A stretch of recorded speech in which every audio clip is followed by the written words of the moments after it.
সবাই দেখছে যে রাজা উলঙ্গ, তবুও সবাই হাততালি দিচ্ছে। সবাই চেঁচিয়ে বলছে, সাবাস সাবাস। কারো মনে সংস্কার, কারো ভয়, কেউ বা নিজের বুদ্ধি অন্য মানুষের কাছে বন্ধক দিয়েছে,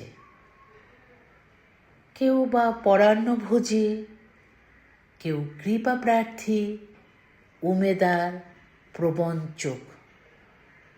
কেউ ভাবছে রাজবস্ত্র সত্যি অতীব সূক্ষ্ম, চোখে পড়ছে না যদিও, তবু আছে। অন্তত থাকাটা কিছু অসম্ভব নয়।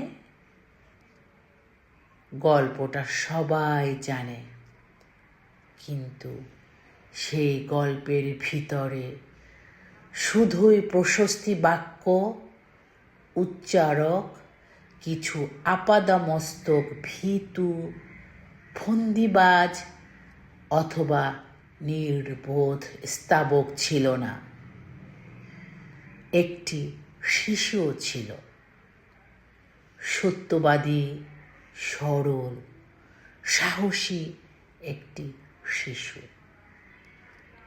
নেমেছে গল্পের রাজা বাস্তবে প্রকাশ্য রাস্তায়। আবার হাততালি উঠছে মুহুর্মুহু, জমে উঠেছে স্তাবক বৃন্দের ভিড়। কিন্তু সেই শিশুটিকে আমি ভিড়ের ভেতরে আজ কোথাও দেখছি না। শিশুটি কোথায় গেল? কেউ কি কোথাও তাকে কোনো পাহাড়ের গোপন গুহায় লুকিয়ে রেখেছে? নাকি সে পাথর, ঘাস, মাটি নিয়ে খেলতে খেলতে ঘুমিয়ে পড়েছে কোনো দূর নির্জন নদীর ধারে, কিংবা কোনো প্রান্তরের গাছের ছায়ায়? যাও, তাকে যেমন করেই হোক খুঁজে আনো। সে এসে একবার এই উলঙ্গ রাজার সামনে নির্ভয়ে দাঁড়াক।